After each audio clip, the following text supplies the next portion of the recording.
Vamos abrir nossas Bíblias em Juízes, e o livro dessa semana é o livro de Juízes.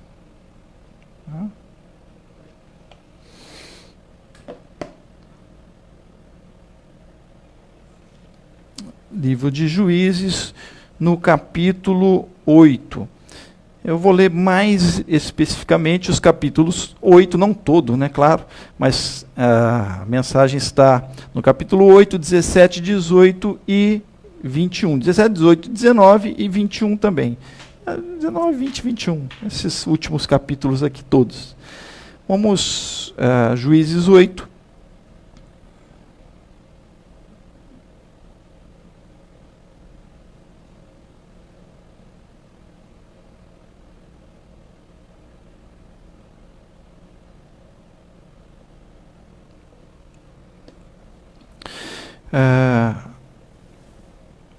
Juízes 8, verso 23, que diz: Porém Gideão lhes disse, não dominarei sobre vocês, nem tampouco meu filho dominará sobre vocês, o Senhor Deus dominará sobre vocês. Então, capítulo 8, verso 23, Gideão lhes disse, não dominarei sobre vocês, nem tampouco meu filho dominará sobre vocês, o Senhor Deus dominará sobre vocês. E a mensagem dessa noite é o seguinte tema: um rei para Israel. Um rei para Israel. Quero mais uma vez orar com você. Vamos orar.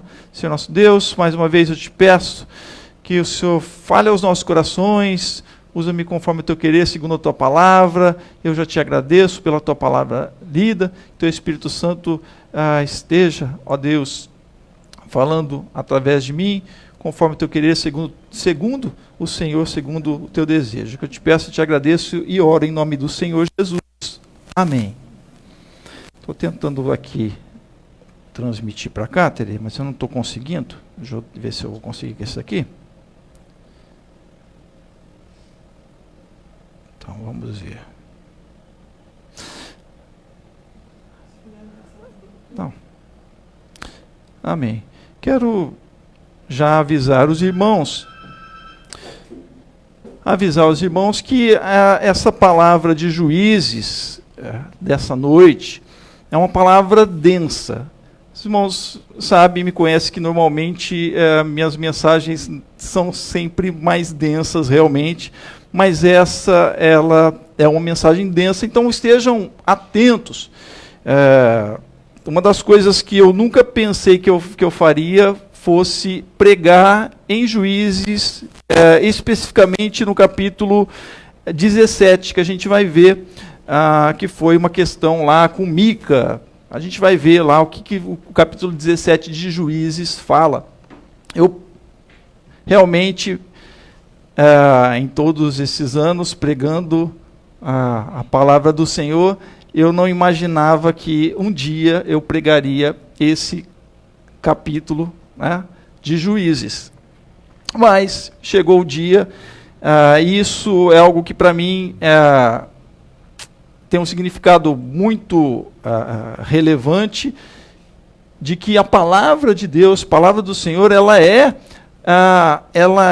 atual. Ela é uma palavra que ela deve ser lida de forma a ter o entendimento dela para os dias de hoje, para os acontecimentos de hoje. Então, claro que Deus, ele não é à toa que ele tem os seus vocacionados, né, que justamente são homens e mulheres que são levantados por Deus para pregarem a palavra com relevância para os dias de hoje. E aí o que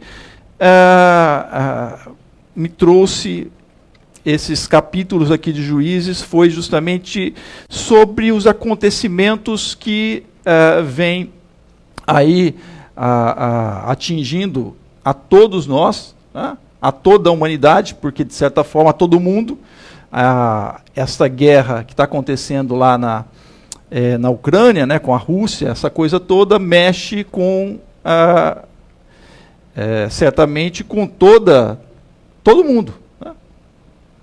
Eu já li, quero ler no final, guardem aí o capítulo 6, salvo engano 6, de Apocalipse, que fala ali dos cavaleiros.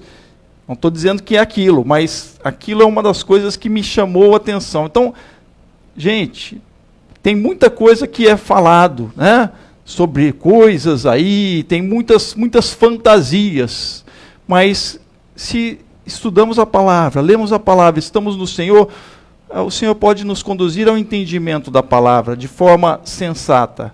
Amém? Então, depois eu vou ler o Apocalipse lá, porque tem me chamado a atenção os acontecimentos também ali na Rússia, na Ucrânia.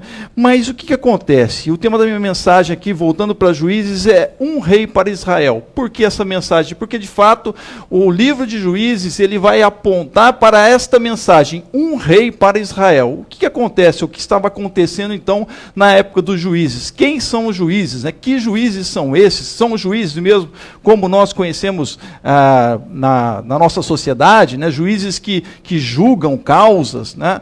A gente vai ver que não, somente havia no livro de Juízes mesmo uma única juíza que julgava causas como na nossa sociedade, né? Civil, criminal, enfim, a nossa sociedade organizada judiciária que julgam as causas. Nesse caso aqui, os juízes, eles não julgavam causas, mas sim, eles eram tidos como, na verdade, libertadores do povo. Então, eles aplicavam o juízo de Deus, na verdade. O juízo de Deus. Eram homens levantados por Deus para libertar o povo. Então, aplicar o juízo de Deus à opressão no qual o povo estava vivendo. Na terra, então, terra prometida, terra de Canaã. E eu disse, havia só uma única juíza, que também é citada aqui, que foi Débora. O nome dela é Débora, e diz que ela ficava ali debaixo de uma palmeira ou uma tamareira, e ela julgava a causa do povo. Né? E Deus fala com ela, mas Deus fala com ela para chamar um outro camarada chamado Baraque. Né? Não vou contar toda a história aqui, leiam, né, no livro de Juízes, leiam o livro de Juízes, porque você vai entender, mas aí ela chama Baraque lá, o Baraque por fim diz assim, não, olha só, eu só vou se você for, né? Para guerrear contra um determinado povo lá, que estava oprimindo o povo de Israel. E o fato é que, só para terminar essa historinha aqui da Débora, que está no livro de Juízes, ela fala assim, olha, eu vou com você, tá? Eu não deveria ir, porque Deus mandou você ir, você executar, né, essa ordem aqui, o Baraque. Mas como você não vai se eu não for, eu vou também, só que Deus vai dar a vitória por uma mulher. Então isso é muito interessante, que vai ser através de Jael, a esposa de Éber. Então vejam lá, é muito interessante essa história também no livro de Juízes. Está na sua Bíblia, você pode ler depois. Mas eu quero concentrar justamente aqui o que vem a ser um rei para Israel. O livro de Juízes ele traz todo então esse apanhado dessas histórias, desses libertadores que vivenciaram um tempo em que foram ali escolhidos por Deus, levantados por Deus para dar um livramento ao seu povo. E enquanto então aqueles juízes ficavam vivos, ele era desajuizado, era um juiz desajuizado, e que mas que ele então vai estar liderando o povo por cerca de 20 anos. E quando ele morre, há vários acontecimentos, ali há outros juízes menores, se a gente pode assim chamar, mas depois há algo que acontece com o povo, que o povo acaba por se perder. E aí é onde o livro começa a falar que, a partir do capítulo 17, no verso 6, que naqueles dias não havia rei em Israel, e cada um fazia o que achava mais certo. Por isso, vamos sim entender o livro de Juízes como algo que precede, inclusive, os reis. Não propriamente dito os reis, mas porque a sequência do livro de Juízes é o livro de Samuel, e Samuel vai ser o último lá dos profetas, sacerdotes, que vai ungir primeiramente Saul, e depois vai ungir a quem? Ao famoso rei Davi. E aí então vai começar o tempo dos reis, a partir desses reis ali em Samuel. Tá? E aí depois vai vir o livro dos reis e tudo mais. Mas nesse primeiro momento, isso que eu quero destacar aqui, que havia já uma proposta de um rei para Israel. Mas qual era, de fato, o rei que deveria dominar sobre Israel? Qual era a proposta do povo desde quando ele foi tirado do Egito? Deus, quando tira o povo do Egito, isso a Bíblia, como todos está falando, principalmente o Antigo Testamento, Deus, quando tira o povo do Egito, ele tira com mão forte, sob a liderança de Moisés. Moisés, ele era ali a própria presença de Deus na presença de Faraó, que conduz então o povo pelo deserto, onde Deus seria o rei deste povo. Amém? Tanto é que Moisés, ele é um líder, que lidera o povo, mas ele não é rei. Ele não se coloca como rei. Ele é tido como profeta, mas ele também não é um profeta, mas ele é sim um grande legislador que traz a lei de Deus. Esse sim, o Deus que seria o rei de Israel. Então, no livro de Juízes, na verdade, os juízes que são libertadores, eles de fato não são juízes, né? Porque quem é o juiz é o próprio Deus, não é? Que faz os julgamentos e então levanta um homem, uma mulher, levanta alguém do seu povo para dar livramento ao seu próprio povo. Mas aqui, na caminhada neste livro, a gente vai ver que o povo ele vai se perder dessa concepção, dessa ideia, diante de tudo que está acontecendo, diante das outras nações, diante deles mesmos, daquilo que os move, das vontades deles. Por isso nós lemos, né, que cada um fazia o que achava mais certo. E aí isso me trouxe justamente algo que, de fato, a gente vive nos dias de hoje. Cada um faz o que acha que é mais certo. Verdade?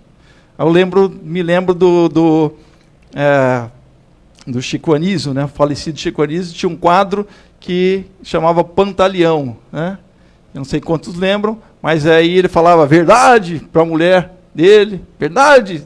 Não lembro se era Terta, verdade, Terta. E ela, verdade, né? Mas ele contava umas mentiraiadas, né?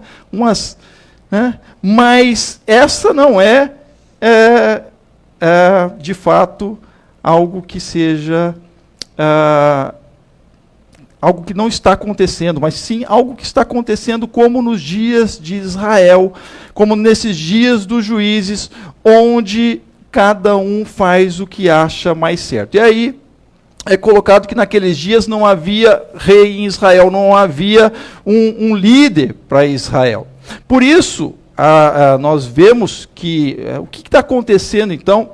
Deus levanta libertadores, e eu vejo aqui, por isso eu coloquei o capítulo 8, Gideão como um dos grandes juízes libertadores do povo, que ele enfrenta a idolatria, né? Ele derruba lá os altares de Baal e de Azerá, vai fazer, inclusive, um holocausto com o touro do pai dele, ou do pai ou do sogro, agora não me lembro bem, mas vai fazer um sacrifício a Deus com aquele touro que era reservado para, certamente, outro Deus, talvez ali. Então, ele enfrenta essas coisas todas, enfrenta os midianitas, consegue libertar o povo, e ao final, então, o povo vai se levantar e vai falar para ele, olha, Gideão, lidera sobre nós, domine sobre nós, domine sobre nós. domine você, o teu filho, o filho dos teus filhos. Domine sobre nós. O que eles estavam falando? Estavam falando sobre justamente um rei, porque os povos tinham reis. Os povos ao redor tinham reis que dominavam sobre eles. Então, ele está falando justamente desse poder político, né, humano. Essa ânsia do próprio povo. Mas o plano de Deus foi sempre ele dominar nos corações dos homens. Deus ser aquele que domina o coração dos homens. Só que quando os homens se afastam de Deus, né, perdem o referencial, porque temos a tendência, o ser humano tem a tendência de olhar para o homem,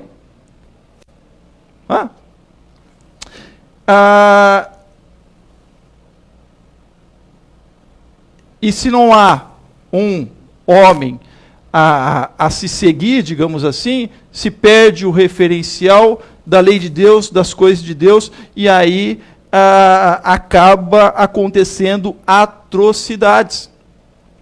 Foi isso que aconteceu na história dos juízes.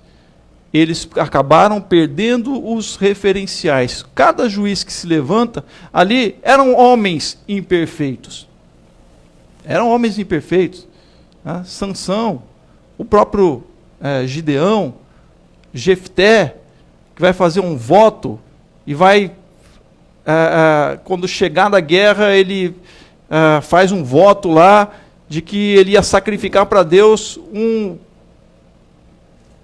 certamente ele pensou que fosse um animalzinho que viesse, né, que ia se encontrar com ele, quem vem é a filha dele tocando lá os tamboris, fazendo festa, e ele vai sacrificar a própria filha, ele dá uma palavra. Então a gente vê justamente essas limitações destes homens, tudo mais, mas que agiram sobre o poder de Deus para que, na tentativa de que o povo se voltasse para Deus, os seus corações se voltassem para Deus. Porque este é o plano e propósito de Deus, ele ser o rei. Então, quando eu digo um rei para Israel, hoje nós sabemos que Deus enviou um rei para Israel. Amém? Esse rei é Jesus, esse rei é o Senhor Jesus. O Israel como um todo não o reconhece. Muitos judeus, né, muitos de Israel o reconhecem. Amém. Né? E os gentios que não são judeus o reconhecem pelos judeus que estiveram com o próprio Jesus, pelos discípulos de Jesus, e aqui nós estamos. Né? Então, a proposta de Deus é justamente que os homens se voltem para Ele, conheçam as suas leis e sejam então direcionados por Ele. Amém? Para que as atrocidades não aconteçam. E aí é onde eu chego no ponto aqui da mensagem que eu achei que eu nunca fosse pregar, que é do capítulo 17, onde há aqui algo muito estranho que o livro traz. Né? Então a gente vai ver que é justamente que quando a lei do Senhor não domina, há confusão em nome de Deus. E é justamente aí nesse ponto onde entra essa história de Mica, que era um efraimita, era um homem lá da tribo de Efraim, e acontece algumas coisas aí com ele. A gente vai ler um pouquinho do capítulo 17 aqui. Acontece algumas coisas com ele e com o pessoal da tribo de Dan, os danitas. Né? Então vamos lá para Juízes capítulo 17. Tereza, pode colocar aí?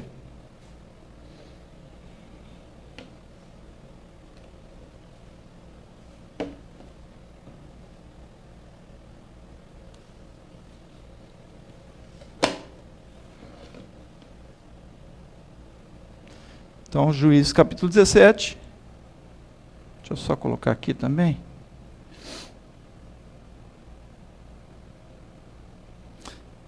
E é esse ponto que eu quero que vocês estejam bem atentos nesta leitura. Ah, sou eu que estou espelhando? Não, sou não. É você. Então vamos lá, olha só. O título é Os Ídolos de Mica. Havia um homem chamado Mica, dos montes de Efraim, que disse certa vez à sua mãe: os 13 quilos de prata que foram roubados de você e pelos quais eu ouvi pronunciar uma maldição, na verdade, a prata está comigo, eu a peguei.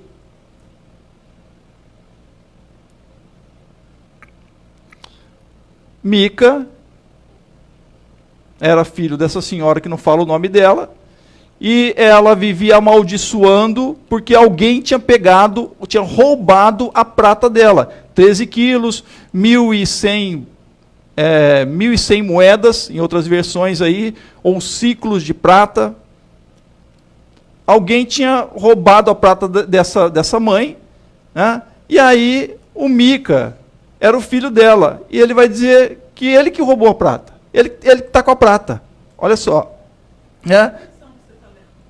É na NVI. Não, mas eu vou colocar em outra aqui. Essa aqui eu acho melhor. Nova. Isso. As 1.100 moedas de prata que lhe foram roubadas, a respeito das quais a senhora me falou e proferiu maldições, eis que esse dinheiro está comigo, eu o peguei. Estranhíssimo. Tudo bem, não para aí, o mais estranho não é isso, né? Em Juízes. Então a mãe lhe disse: que o Senhor o abençoe, meu filho. Então ela abençoou o filho que roubou a prata dela, talvez, né? Porque esse filho, sei lá, trouxe a prata de volta, então ela achou que tivesse perdido. Mas, assim, ele devolveu as 1.100 moedas de prata à sua mãe, que disse: de minha parte, dedico esta prata ao Senhor Deus, a favor de meu filho. Será usada para fazer uma imagem de escultura e uma de fundição. Opa, espera aí. Agora a coisa ficou. Se lá em Êxodo capítulo 20, verso 4, que é a lei de Moisés, que vai trazer, os 10 mandamentos, que vai trazer lá: não farás para ti imagem de escultura, né? E nem de fundição, e nem a elas adorarás. Mas, olha só, será usada para fazer uma imagem de escultura e uma de fundição. Eles eram efraimitas, de uma das tribos de Israel, da tribo portanto, o povo do Senhor, que estava na terra prometida. Por isso agora eu devolvo esta prata a você. Porém o filho devolveu a prata à sua mãe, que pegou 200 moedas de prata e as deu a um ourives, o qual fez delas uma imagem de escultura e uma de fundição. E a imagem ficou na casa de Mica. E assim este homem, Mica, veio a ter um santuário. Fez uma estola sacerdotal, alguns ídolos do lar, e consagrou um de seus filhos para ser o sacerdote.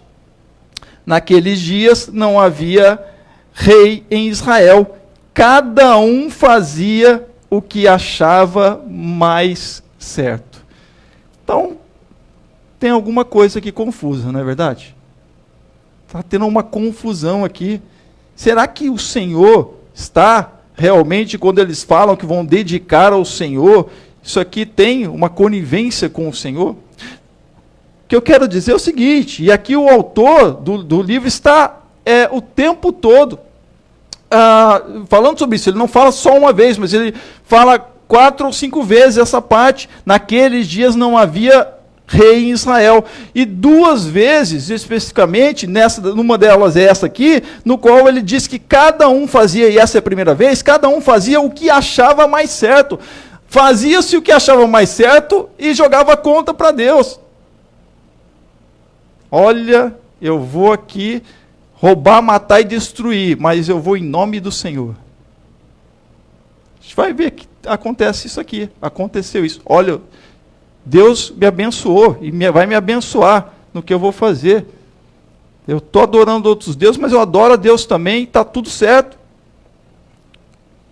Mas o autor está nos alertando, a palavra está nos alertando. Não havia um rei em Israel, não havia uma liderança que liderasse o povo para se voltar para Deus e para a sua lei. Hoje parece que é a mesma coisa. Então são muitas coisas que são feitas em nome de Deus, não é? Quem está certo? A Rússia ou a Ucrânia? Não sabemos. Cada um tem uma justificativa. Ninguém sabe. Essa é a verdade. No texto bíblico, vamos ver isso. E é justamente isso que o texto nos mostra, que Juízes nos mostra, esta confusão em nome de Deus, essa confusão que acontece quando, então, a lei do Senhor não domina os corações dos homens, que são levados às suas próprias justificativas. E uma delas, a principal hoje no mundo, é a econômica, a fazerem e desfazerem as coisas ao seu bel prazer. O que acontece nessa história, né, de Mica e os danitas? Aí a coisa acontece, né, que Mica faz o santuário, chega na casa dele, certo tempo, um levita, que era... os levitas eram adoradores, então tidos como escolhidos por Deus, que não teriam terras, mas todo o território seria, digamos assim, morada deles, porque eles eram adoradores escolhidos por Deus, dos sacerdócios, eram sacerdotes de linhagem sacerdotal. Lembram-se disso? E o que acontece? Vai um camarada lá, um jovem na casa de Mica, e conversa com ele, fala que ele é levita, né?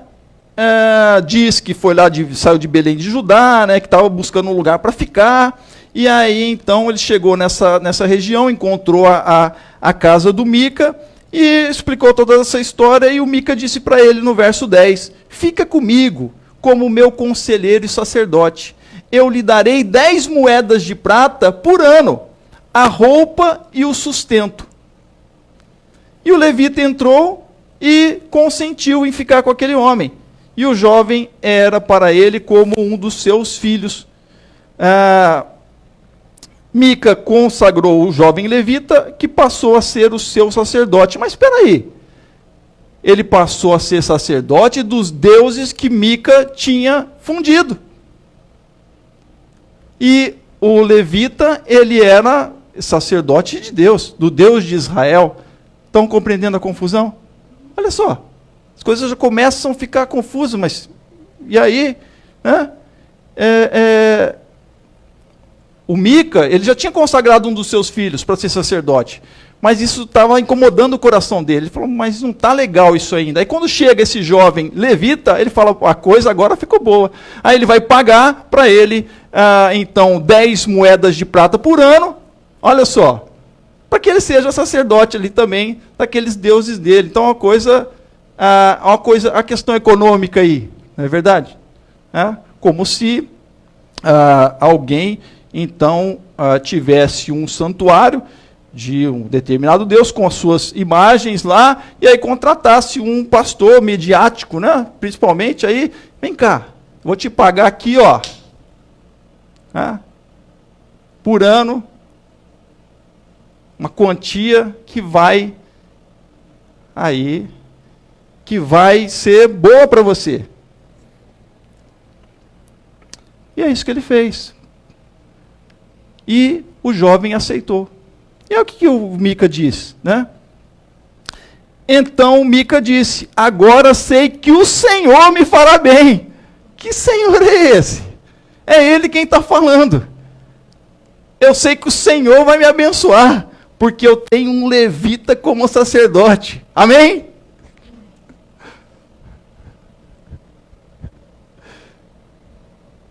Só misericórdia. Só misericórdia.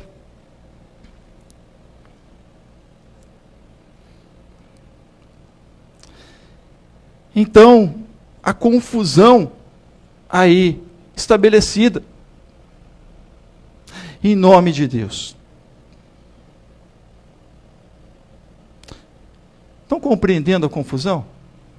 Mica, da tribo de Efraim, de uma das tribos que entraram na terra prometida, conduzidos por Deus pelo deserto, né?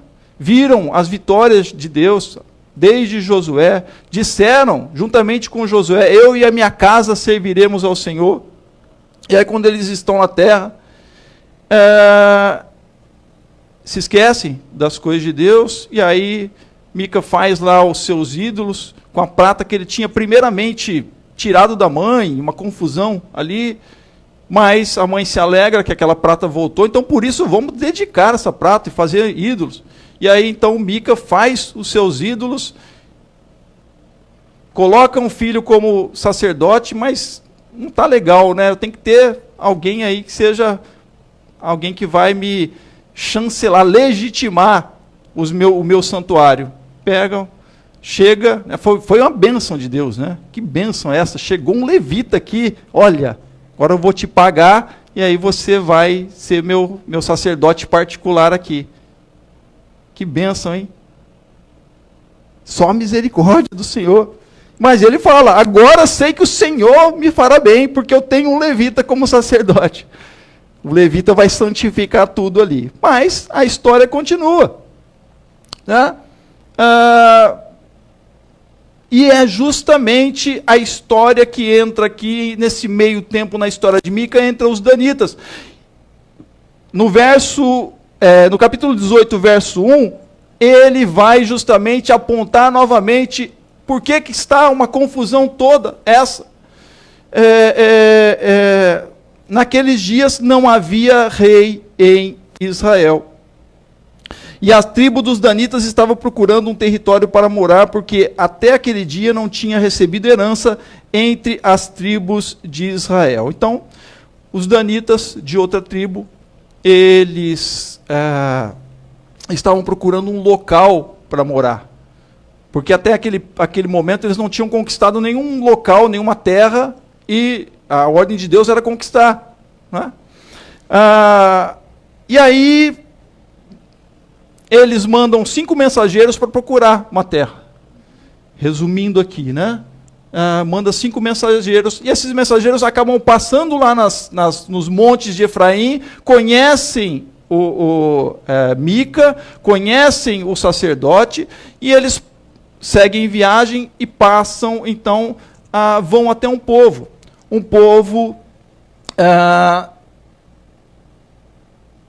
sidônios, né, os sidônios.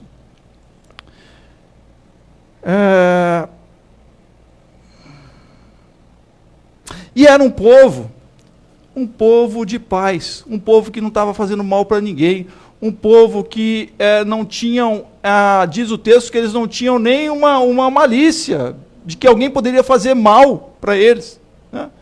Parece até aquelas tribos, né, indígenas que estão protegidas lá nos territórios indígenas no nosso país, que estão lá vivendo a sua vida indígena, né? Despreocupados. Diz o verso aqui, ó, olha só.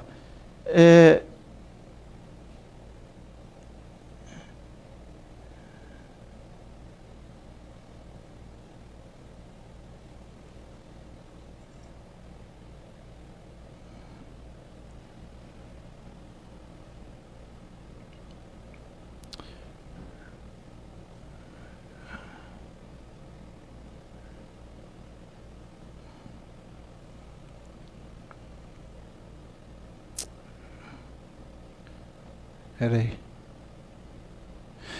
Isso. 5 homens partiram, verso 7. Chegaram a Laís, viram que o povo daquele lugar... Não, eu estou no capítulo 17. É capítulo 17. Não, capítulo 18 mesmo, né? Desculpa, irmãos. Capítulo 18 mesmo.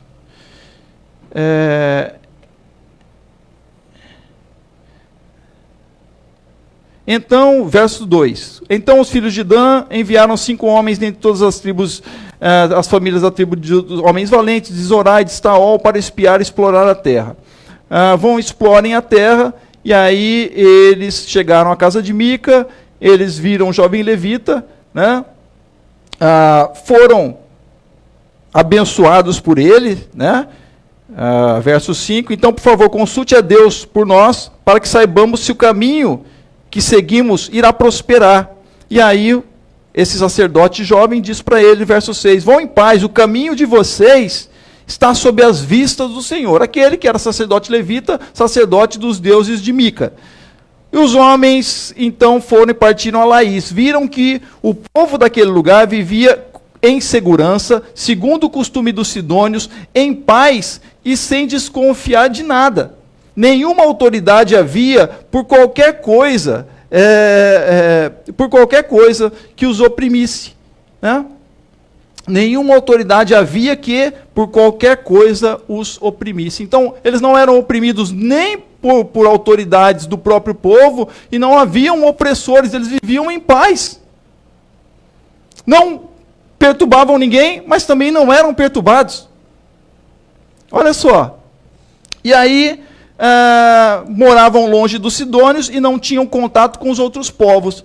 Então, os 5 homens voltaram aos seus irmãos em Zorá, né, os dos danitas, e Estaol, e esses irmãos lhe perguntaram, e então, o que nos dizem? E eles disseram, preparem-se, vamos atacá-los, porque examinamos a terra, e eis que é muito boa. Vocês vão ficar aí parados? Vão depressa e ocupem aquela terra. Quando chegarem lá, vão encontrar um povo que não desconfia de nada. A terra é ampla e Deus está entregando nas mãos de vocês. Será que é Deus mesmo que estava entregando na mão deles? Lembre-se que o autor está dizendo que não havia um rei, ainda não havia um rei em Israel naquele tempo. E as pessoas faziam aquilo que achavam que era certo. E colocavam o nome de Deus. Então, precisamos ler a Bíblia como ela é. É um lugar em que não falta nada do que existe na terra. Então partiram dali, do meio da tribo dos danitas, de Zorá, 600 homens armados com as suas armas de guerra, por um povo pacífico. Subiram e acamparam em Kiriat Jearim, em Judá, e aquele lugar foi chamado Manaá, né? Aqui, está dizendo. Dali foram para a região montanhosa de Efraim, chegaram à casa de Mica.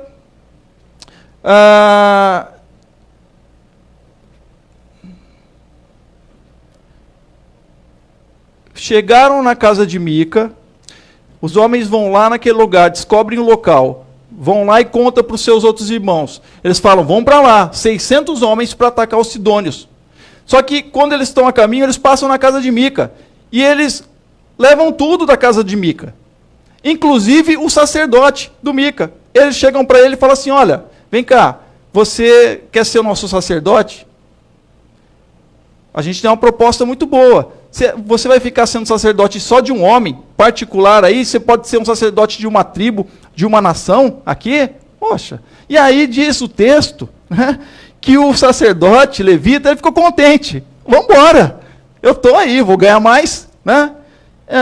E eles levaram, né, verso 17, os 5 homens que tinham ido espiar a terra entraram na casa e apanharam a imagem de escultura, a estola sacerdotal e os ídolos do lar e a imagem de fundição, enquanto o sacerdote em pé, à entrada do portão, com 600 homens, estavam armados com as armas de guerra. Olha só, o Senhor mandou a gente lá para pegar aquele lugar. Mas que Senhor? Se eles passam na casa de Mica e levam tudo, inclusive os ídolos. Estão percebendo? Mas atentem Justamente, justamente é confuso isso, né? Para a gente entender. Mas entendam que o texto está dizendo aqui, reforçando, naquele tempo não haviam rei em Israel. E eles faziam aquilo que eles achavam que era certo. Tem muita gente fazendo o que acha que é certo e bota o nome de Deus, e está fazendo em nome de Deus atrocidades nos dias de hoje. Mas Deus está longe disso. Estão compreendendo? E aí, quando entraram na casa de Mica, apanharam escultura, estofa sacerdotal, o Mica perguntou, né? O sacerdote perguntou, o que é que vocês estão fazendo? E eles responderam, fique calado, não diga nada a ninguém, venha conosco e seja o nosso conselheiro e sacerdote. Ou você acha que é melhor ser sacerdote na casa de um só homem do que ser sacerdote de uma tribo e de uma família em Israel? E o sacerdote ficou contente, verso 20, pegou a estala sacerdotal e os ídolos do lar e a imagem de escultura e entrou no meio do povo. Foi para a galera, né?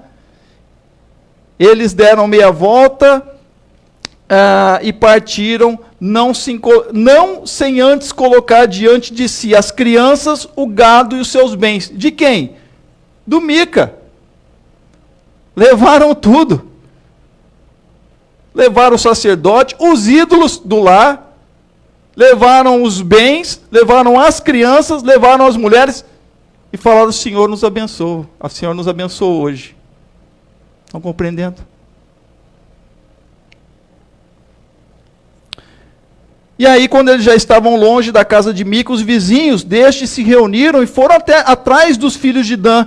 E eles gritaram para os filhos de Dan, que voltando-se perguntaram a Mica, o que você quer? Por que você convocou todo este povo? E Mica respondeu, vocês pegaram os deuses que eu fiz e também o meu sacerdote foram embora. E o que sobrou para mim? E vocês ainda me perguntam o que é que você quer?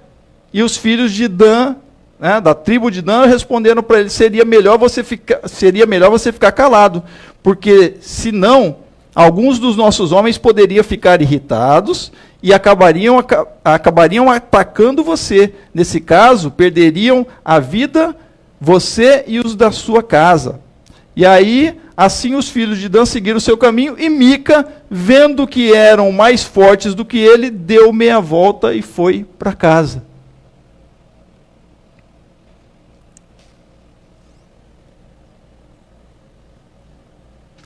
Os homens de Dan levaram as coisas que Mica havia feito, e também o sacerdote dele foram para Laís, a um povo que vivia em paz e sem desconfiar de nada. Mataram os moradores ao fio da espada, queimaram a cidade, não houve ninguém que os livrasse, porque moravam longe de Sidom e não tinham contato com outros povos. Então, irmãos, o que a Bíblia nos ensina e está falando aqui? Para que a gente esteja esperto, esteja atento, e não dê ouvidos a todos que falam que estão em nome de Deus, ou estão falando em nome de Deus, e que estão fazendo atrocidades aí. Isso que nos está nos alertando. Como vamos entender essa guerra que está acontecendo? Tem os bonzinhos e os mauzinhos? Ou não? Será que não há interesses de ambos os lados?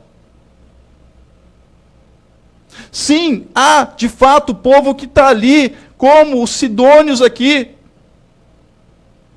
que está inocente, que está ali vivendo a sua vida em paz e não está sabendo desses pormenores, desses poderes. Mica, ele vai ver que os danitas eram mais poderosos, e ele vai falar assim, opa, peraí, então tá bom, perdi. Sabe aquele negócio, né? A gente ouve muito isso aqui no Rio, né? Pelo menos uma gíria, virou até uma gíria, né? Perdeu o playboy.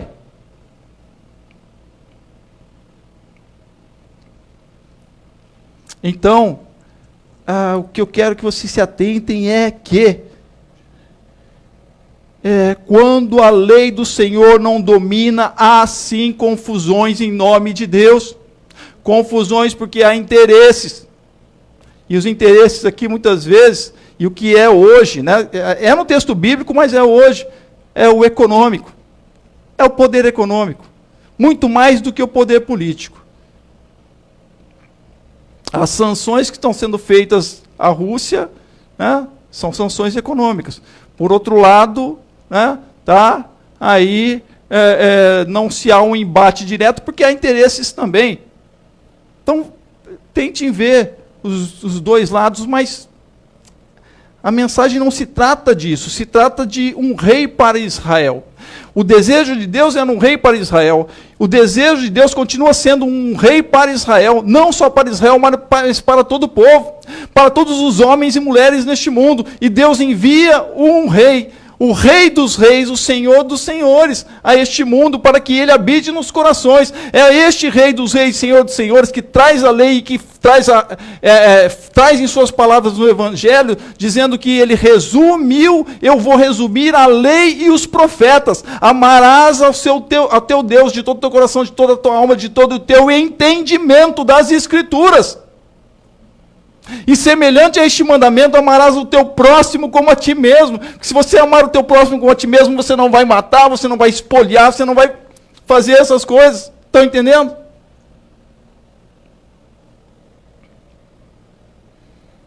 Esse era o desejo de Deus desde lá dos Juízes. Porque o homem, quando ele se afasta da lei de Deus, e eram os filhos de Israel, olha só, se perdem no mundo.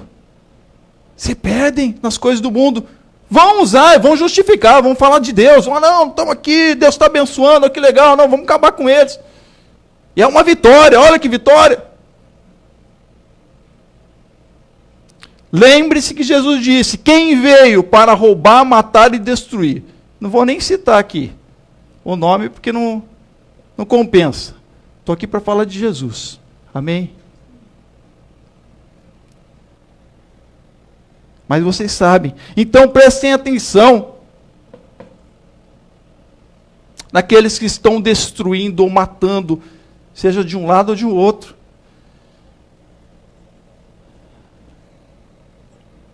A gente vê que na Ucrânia e na Rússia, eu vi uma reportagem de uma senhora dando uma entrevista dizendo assim, olha, quando eu fui da ex-União Soviética, e nós somos irmãos.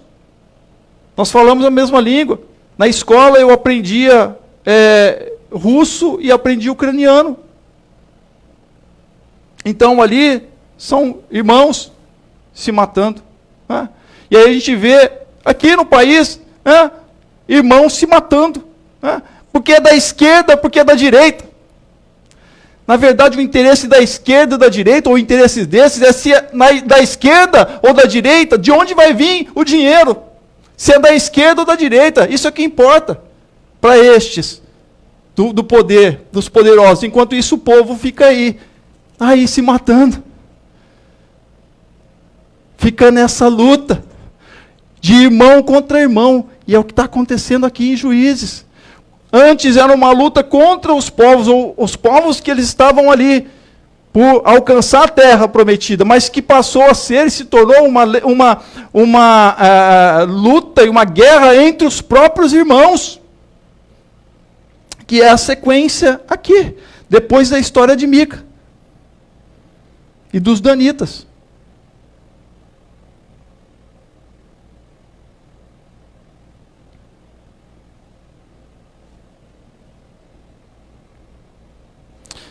Quando a lei do Senhor não domina,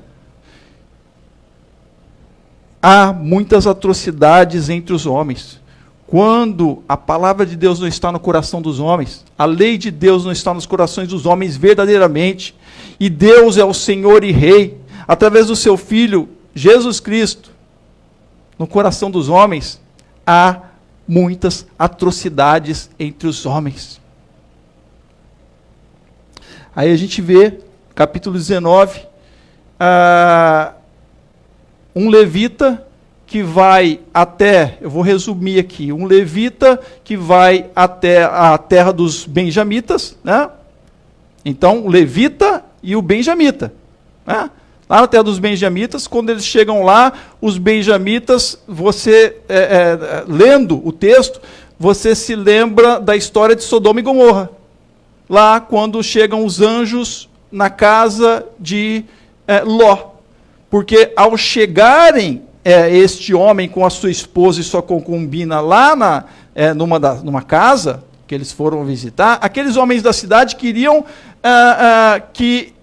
tomar este levita para abusarem dele. E a conotação aqui é sexual. Só que aí há um conflito ali e eles acabam entregando a concubina deste homem. Aqueles homens que vão abusar desta mulher até de manhã, vão deixá-la à porta da casa e o levita, então, quando vai ver, ela já está sem vida. Ela não responde, está morta. Ele volta para sua terra, ele corta ela em pedaços, em 12 pedaços, e manda um pedacinho para cada tribo de Israel. O pessoal fala, mas o que aconteceu? Que isso? Isso aqui a gente não vê desde... Que negócio é esse? Vão se reunir todas as tribos num determinado local, capítulo 20, e vai se ter uma vingança contra os benjamitas. Esse levita vai explicar o que aconteceu. Capítulo 20, vamos lá para o capítulo 20. É legal a gente ler, que às vezes a gente não tem tempo para voltar para ler, né, a Bíblia, então vamos ler na igreja, né, vamos ler aqui. E aí você que está assistindo, né, tá pela internet, tem oportunidade de ver depois, ou ver com mais calma. E às vezes eu falei no início que a mensagem é densa, então às vezes há pontos que a gente perde, né, e precisamos voltar novamente. Eu tenho feito alguns estudos, voltando às minhas tendas, que estou fazendo na área jurídica, enfim, e aí eu estudo e eu assisto aulas pela internet e eu volto, né, para pegar pontos, porque às vezes fica... Então faça isso com as coisas de Deus, com a palavra de Deus, estude com profundidade, para que você conheça aquilo que Deus tem, quer para o seu coração e pela tua vida, para a tua vida. Às vezes você acha e pensa que está sendo abençoado, mas será? E aí no capítulo 20 de Juízos, os israelitas vingam a afronta feita ao levita, né? Todos os filhos de Israel, desde Dan até Berseba, né? Ou Bersheba, bem como da terra de Gileade, saíram a congregação, e a congregação se reuniu diante do Senhor em Mispá, como se fosse um só homem, e os chefes de todo o povo e de todas as tribos de Israel se apresentaram na congregação do povo de Deus, e havia 400.000 soldados de infantaria. O negócio é guerra, era guerra lá mesmo. Que puxavam da espada. Então eram homens preparados para a guerra. E os filhos de Benjamim ouviram que os filhos de Israel haviam se reunido em Mispá, e os filhos de Israel disseram. Então, olha só, os benjamitas já ouviram que os filhos de Israel tinham se reunido em Mispá. E a coisa pegou. Esse capítulo vale a pena ler. Parece até assim algo parecido. Aí, Ucrânia e Rússia, onde há alguém, né, irmãos, né, de mesma tribo, ali, próximos para uma luta. E acontece isso mesmo. E aí eles se reúnem e dizem, né, conte-nos como aconteceu essa maldade. Então o levita, marido da mulher assassinada, disse, cheguei com a minha concubina a Gibeá, cidade de Benjamim, para passar a noite. Os cidadãos de Gibeá se levantaram contra mim e à noite cercaram a casa em que eu estava. Queriam me matar e abusar da minha concubina que morreu. Então peguei o corpo de minha concubina, cortei em pedaços e os mandei por toda a terra da herança de Israel, pois aqueles homens cometeram uma maldade e loucura em Israel. Eis que todos vocês são filhos de Israel, portanto discutam o assunto e tomem uma decisão. O que vocês vão fazer, né? Então todo o povo se levantou como um só homem, dizendo, nenhum de nós irá para a sua tenda, e nenhum de nós voltará para casa, mas isto é que faremos a Gibeá. um sorteio para ver quem vai atacar a cidade. De todas as tribos de Israel, vamos separar 10 homens de 100 e 100 de 1000. Então eles começam a se preparar para a batalha. E eles vão batalhar aqui contra Benjamim, que certamente tem um poderio militar muito grande, muito forte, porque eles resistem. Eles resistem por 3 vezes os exércitos de todo o povo de Israel. Está dizendo no texto. Mas chega uma 4ª vez, então, que há uma estratégia militar lá, e eles conseguem vencer os benjamitas. Então, será que os benjamitas não fizeram aquilo lá porque achavam, né, que tinham todo o poder? Eram os poderosos da época? Não é? E aí a gente vê os poderosos aí se levantando com armamentos, né, com exércitos, ou com forças ou poderios econômicos, de sanções.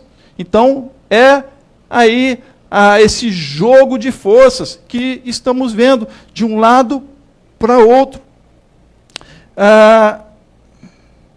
E aí eles chegaram, né? Que maldade é essa que foi feita no meio de vocês? E agora entreguem-nos aqueles homens malignos que em Gibeá, para que que estão em Gibeá, para que os matemos e tiremos esse mal do meio de Israel. Eles vão lá e pedem os homens, mas eles se recusam a dar aqueles homens que fizeram aquela maldade. E aí a guerra começa. Né? A guerra começa. Será? Isso é uma questão que fiquei na minha mente. E ficam lá, né? Será que o Putin vai recuar? Será que, a meu ver, pelo texto bíblico, não. Pelo texto bíblico do Apocalipse, não. E pelo ver de especialistas, ele também não vai recuar, porque ele veio para vencer mesmo, para conquistar o que ele quer. Mas, olha só, e aí ficam falando das mortes, que há e tudo mais. Por que não entregam para ele o que ele quer? E aí depois se resolve, para que haja menos mortes. Se a Ucrânia não tem condições de combater o inimigo, por que causar mais mortes? Estão entendendo? Por quê?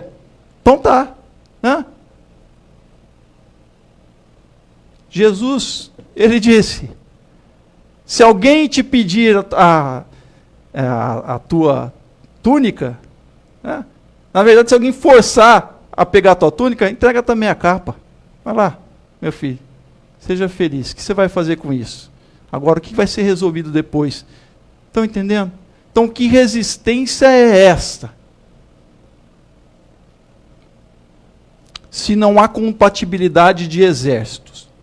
Aqui no texto bíblico a gente vê que era todas as outras tribos de Israel que se juntaram como um só homem, foram lá tentar negociar com a tribo de Benjamim, que devia ser muito forte, porque negaram entregar aqueles homens que tinham feito aquela atrocidade com a concubina do levita, e então a guerra se iniciou, e nós, lendo o texto, vamos ver que por 3 vezes os exércitos de Israel foram derrotados, perderam vários homens, até que por fim eles conseguem então dominar. 600 homens fogem, 600 homens dos benjamitas, né? Homens guerreiros, fogem. E para um local lá, fogem da cidade.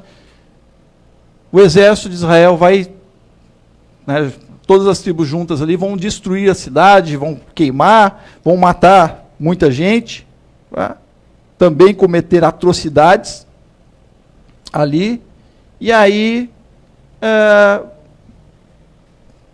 por fim, eles vão chorar, no capítulo 21, porque perderam uma das tribos. E agora? A gente éramos 12 tribos, irmãos contra irmãos. Né?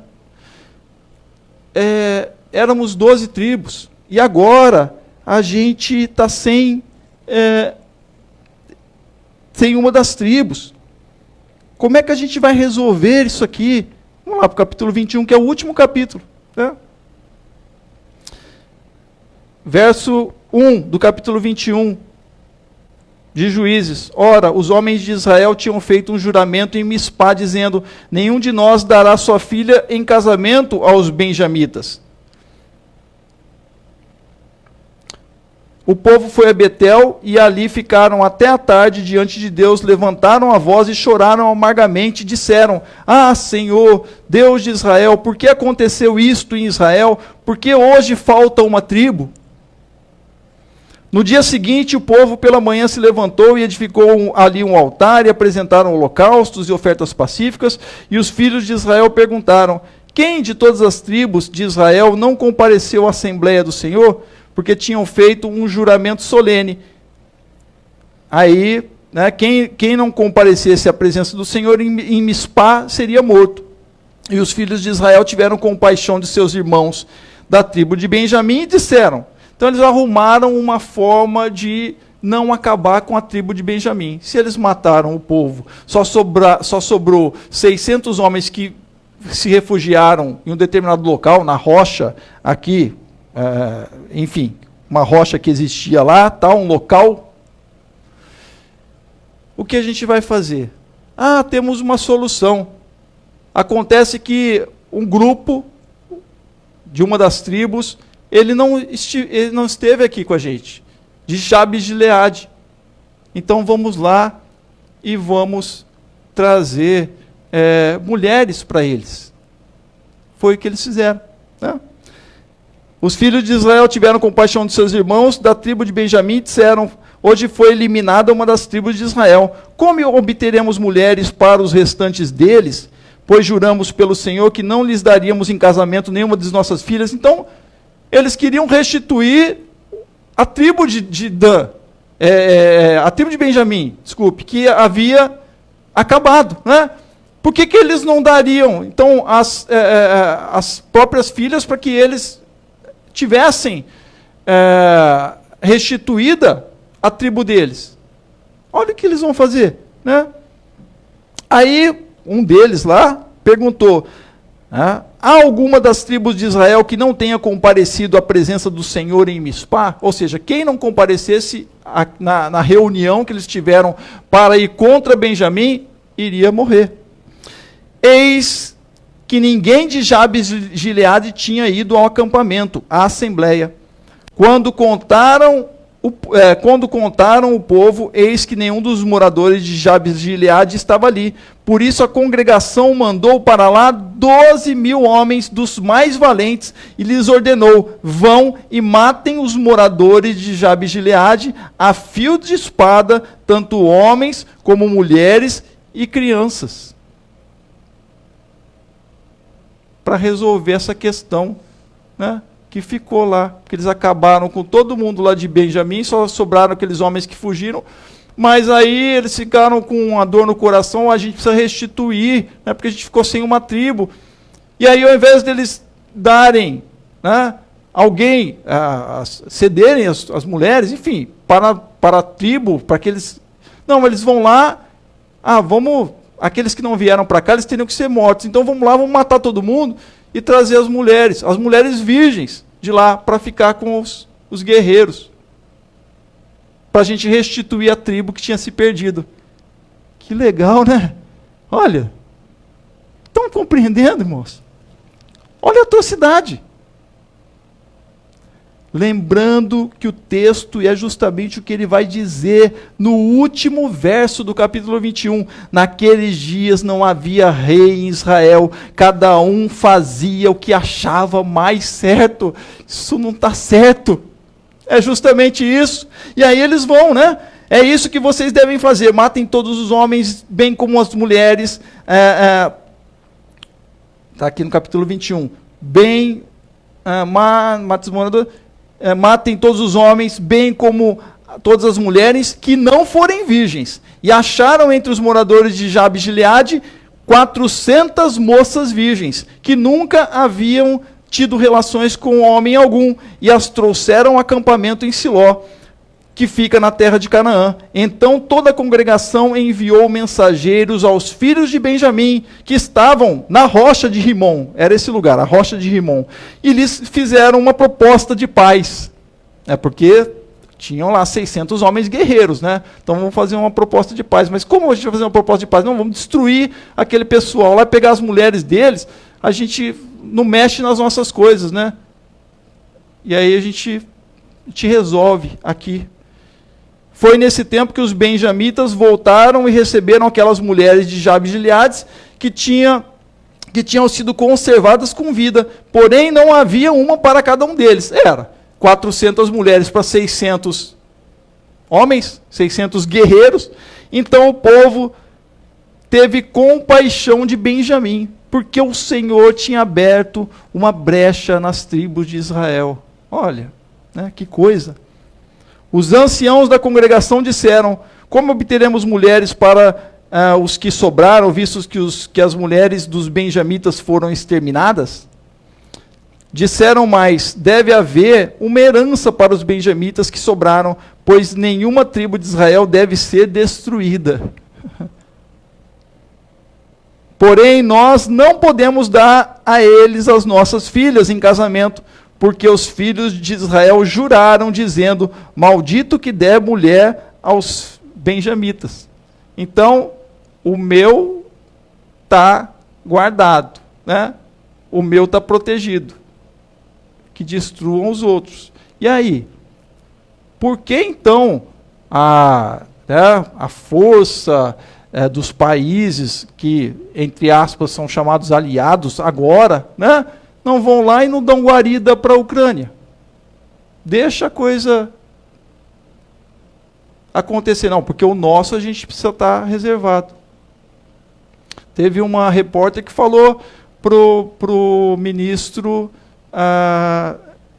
britânico, né?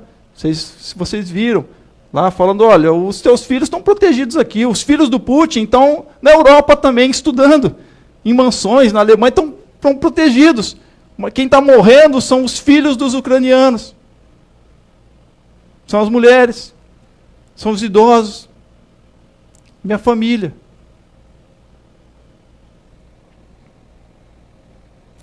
Mas aí é fácil resolver isso, né? É assim o mundo. O mundo caminha assim quando a lei do Senhor não domina. Quando a lei do Senhor não domina os corações. Acontecem as atrocidades. Então disseram: eis que de ano em ano há uma solenidade em Siló, solenidade do Senhor em Siló. Siló fica ao norte de Betel, do lado nascente do sol, pelo caminho que vai de Betel a Siquém, e ao sul de Lebona. Então deram uma ordem aos filhos de Benjamim, dizendo: vão e se escondam nas vinhas, fiquem vigiando, e quando as moças de Siló saírem a dançar em rodas, saiam das vinhas e cada um agarre uma para si. Rápido. E então voltem para a terra de Benjamim. Quando os pais e os irmãos delas vierem se queixar a nós diremos: tenham pena deles, por amor de nós, pois na guerra contra Jabes de Gileade não conseguimos mulheres para todos eles. Olha só, fácil resolver, não é verdade? E vocês não as deram a eles, pois neste caso seriam culpados de quebrar o juramento. Assim fizeram os filhos de Benjamim e tal, e aí... então os filhos de Israel também partiram dali, cada um para a sua tribo, para a sua família e para a sua herança, naqueles dias. Este verso, com estas palavras, é que termina o livro de Juízes. E eu repito: naqueles dias não havia rei em Israel, cada um fazia o que achava mais certo. Quando as coisas, a palavra de Deus, quando as coisas de Deus, de fato não estão nos corações dos homens, mas eles apenas usam isso, vão fazer o que acham mais certo. Claro que há os limites da lei, né? E graças a Deus que há isso, né? Os limites das leis, e principalmente das leis dos países chamados países de democracia, porque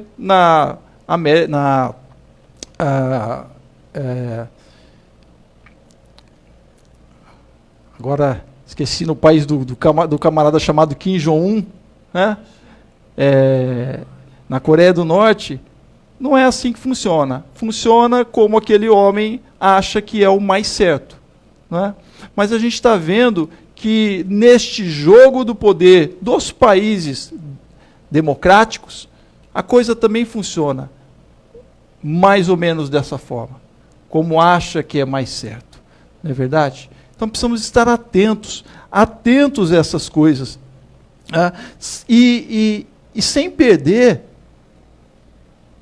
de vista, nós, cristãos, que o plano e projeto de Deus é do rei para Israel, de um rei para Israel e o rei para todas as nações a partir de Israel. Esse rei já veio a este mundo. Amém? E esse rei, ele reina de forma espiritual, trazendo a lei do Senhor aos corações daqueles que creem.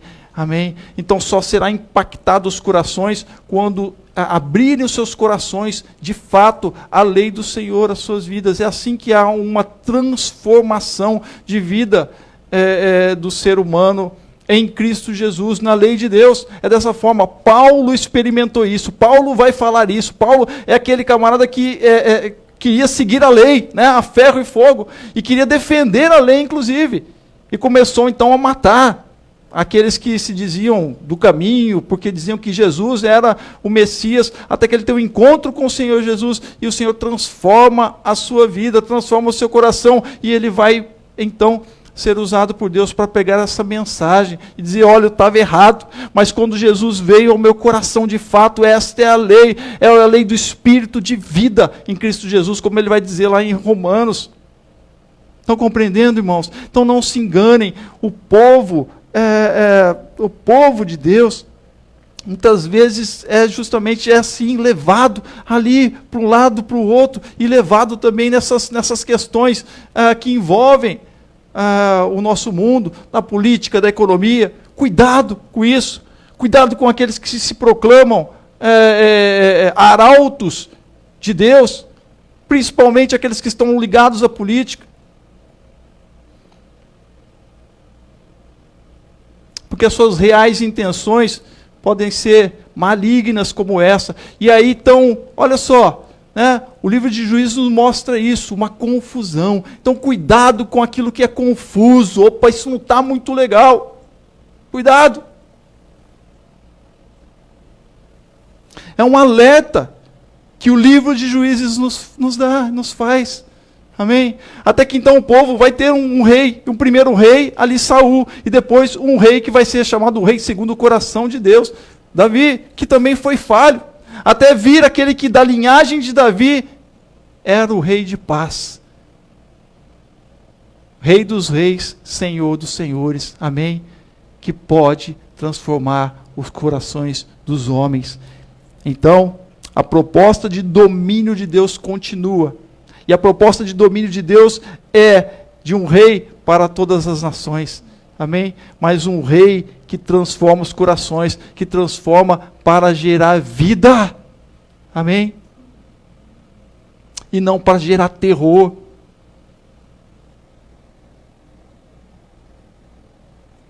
Confusão em nome de Deus. Atrocidades entre os homens, irmãos e irmãs, né? Em luta, esquerda, direita.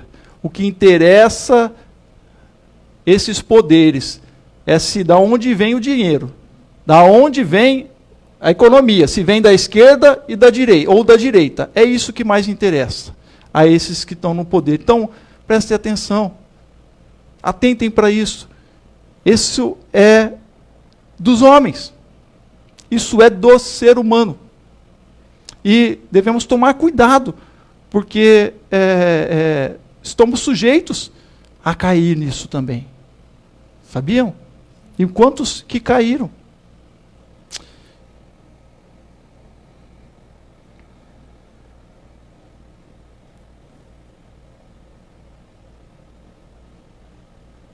Coloque o seu coração no Senhor, na sua lei. Eu entendo. Aqui eu já falei isso, né, uma vez, eu estou dizendo porque eu havia falado no início, então eu vou ler, porque sempre que eu ouço algumas coisas, me remete a este texto aqui de Apocalipse 6. Vi quando o Cordeiro quebrou o primeiro dos 7 selos, e ouvi um dos 4 seres viventes, dizendo, como se fosse som de trovão, venha. Vi, e eis um cavalo branco. O seu cavaleiro tinha um arco, e foi-lhe dada uma coroa, e saiu vencendo para vencer. Saiu vencendo para vencer. Por isso que para mim, isso parece, né? Essa passagem aqui. Para mim, o Putin, ele saiu para vencer. É isso. Então entrega logo para ele. Se não vai lutar, se não vai dar força, ou vai ver ucranianos morrerem, o que é isso? Estão fazendo igual os danitas lá, estão fazendo igual o povo, né, de Israel lá, está falando, não, vamos pegar o outro povo, vamos pegar as mulheres do outro povo, nós fizemos uma promessa, não, a gente não pode se envolver. Olha só, mas quem está morrendo? Ele saiu para vencer. E o que me deixou mais intrigado com esse texto, porque quando saíram as notícias, e algumas delas me remeteram à volta a esse texto de Apocalipse, que eu já tinha lido, enfim, algumas vezes, muitas, né? Me soou algo muito peculiar a esse texto. Quando o Cordeiro quebrou o segundo selo, verso 3, ouvi o segundo ser vivente dizendo, venha! E saiu outro cavalo, que era o vermelho. E ao seu cavaleiro foi dado poder para tirar a paz da terra. A paz da terra foi tirada, né? Não a paz daqueles que têm Jesus nos seus corações. Já preguei sobre isso na semana passada. O Deus da guerra e o príncipe da paz, né? Qual você está servindo? É o Deus da guerra, que ficou lá no passado, ou é o príncipe da paz? E aí o seu cavaleiro, né, o segundo cavaleiro do Apocalipse aqui, ao seu cavaleiro foi dado poder para tirar a paz da terra e fazer com que os homens matassem uns aos outros. E foi-lhe dada uma grande espada. Então está acontecendo essa mortandade aí.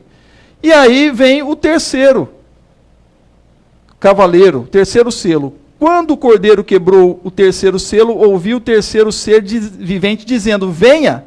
Então olhei e eis um cavalo preto, e o seu cavaleiro com uma balança na mão, e ouvi o que parecia uma voz no meio dos 4 seres viventes, dizendo, uma medida de trigo por 1 denário.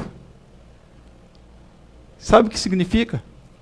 Uma medida de trigo por um trabalho de um trabalhador de um dia. É um trabalho, uma diária. Sei, uma diária aí, talvez um profissional da limpeza, né? Está girando entre 150 e 200 reais. Então, seria uma medida de trigo, não sei se é 1 quilo aqui, mas 1 quilo de trigo por 200 reais. Me chamou a atenção porque a Ucrânia, ela é um dos 3 maiores produtores de trigo do mundo. E aí o pãozinho já vai aumentar o preço, porque a repercussão dessa guerra já repercutiu na agricultura, no preço do trigo. Não vai acabar, mas porque há outros produtores ali, mas a bandeira, já viram a bandeira da Ucrânia? É azul e dourada, né? Amarelo, que representa o céu e o trigo, o campo de trigo. Então, quando eu li esse texto aqui, uma medida de trigo por 1 denário. 3 medidas de cevada por 1 denário. Então, o trigo é o que vai ser mais afetado, e é o que está sendo mais afetado. Vai se tornar muito mais caro. E não danifique o azeite e o vinho. Eles não são produtores de azeite e vinho. O azeite e vinho vai continuar tendo aí. Então, irmãos, a palavra de Deus é para a gente estar atento, não fazer, eu não estou fazendo nenhuma colocação aqui profética, apocalíptica, nada disso, eu estou só atento. O que isso significa? Tem relação? É muito concreto, é muito próximo. Há, sim, um que tem um poder de rei. Se colocaram na cabeça dele isso não é tirado, tá. E ele veio para vencer. Ninguém tira da cabeça deste homem vencer. Ninguém. Recuar. Está fazendo aliança com outros, isso, aquilo, mas o que eu quero... Então, o cavaleiro branco que vem para vencer. Tira o cavaleiro, segundo o cavaleiro vermelho, tira a paz da terra. Homens se matando. E esse terceiro aqui, cavaleiro, né, aí, onde é afetado justamente o trigo. Pode ser uma mera coincidência, pode não ser. Então, esteja com o seu coração no Senhor, busque ao Senhor. Às vezes, você, crente, está alienado com o que você quer, nas coisas deste mundo, você aqui com os prazeres deste mundo, com o entretenimento das coisas de Deus. A palavra de Deus é séria. A palavra de Deus traz para o coração daqueles que, de fato, estão ligados ao Senhor, que buscam entender profundidade, buscam ao Senhor.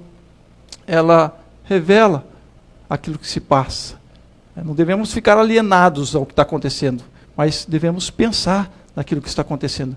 Olha só, a Bíblia nos traz isso. Livro de Juízes, atrocidades, coisas sem nexo. Que negócio é esse? Camarada, levita, servindo lá ídolos, o povo. Que coisa é essa? E fazendo atrocidades?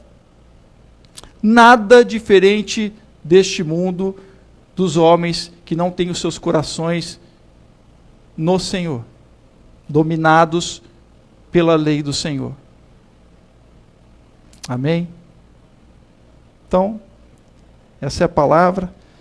Quero orar com você. Feche seus olhos.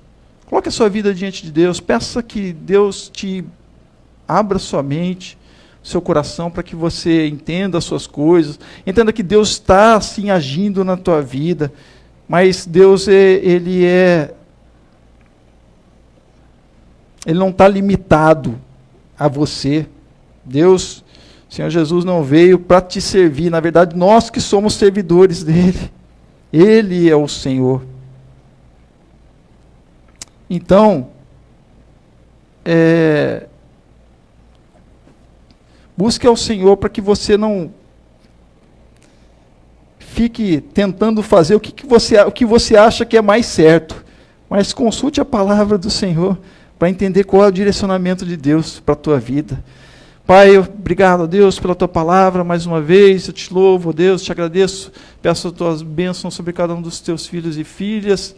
Ó Pai, peço que a tua palavra venha aos nossos corações, a cada coração, ó Deus, de forma a não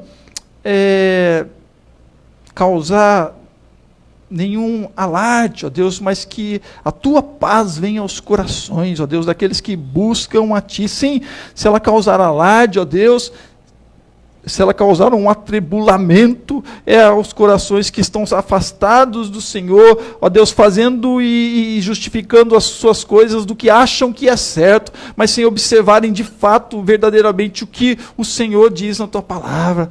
Ó Deus, que o Senhor tenha misericórdia, Pai, que o Senhor olhe, sim, ó Deus, para aqueles que estão os mais vulneráveis, e é isso que a tua palavra nos traz, Senhor, o teu amor, ó Deus, o Senhor tanto no Antigo Testamento, como com Jesus no Novo Testamento, o Senhor vem sempre ali trazendo a tua misericórdia, a tua graça, Senhor, o teu favor imerecido aos vulneráveis nessa terra. E aí nós vemos, Senhor, nesta guerra, Deus, que é uma guerra de poderes entre poderosos neste mundo, aqueles que ficam, ó Deus, em maior vulnerabilidade, os órfãos, as crianças, os idosos, ó Deus, as viúvas.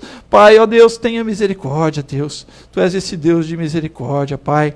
Ó Deus, toma, Senhor, o teu povo nas tuas mãos, desperta o teu povo, Senhor, que dorme, desperta o teu povo, Senhor, a tua palavra, desperta o teu povo, Senhor, para ver a realidade, povo que está, Senhor, vivendo alienado, numa fantasia, numa ilusão, ó Deus, mas que a realidade, como vemos, estamos vendo, ó Senhor, esta, ó Deus, deste mundo. Ó Senhor, onde há homens, Senhor, que estão aí agindo pelos interesses, pelos seus próprios interesses, ó Deus, e conduzindo povos, e conduzindo pessoas à morte. Então venha com o teu poder e haja nos corações do teu povo, ó Deus. Ó Senhor, e opera com o teu poder, opera o teu milagre. Eu te peço, Senhor, eu te agradeço, eu oro em nome do Senhor Jesus. Amém.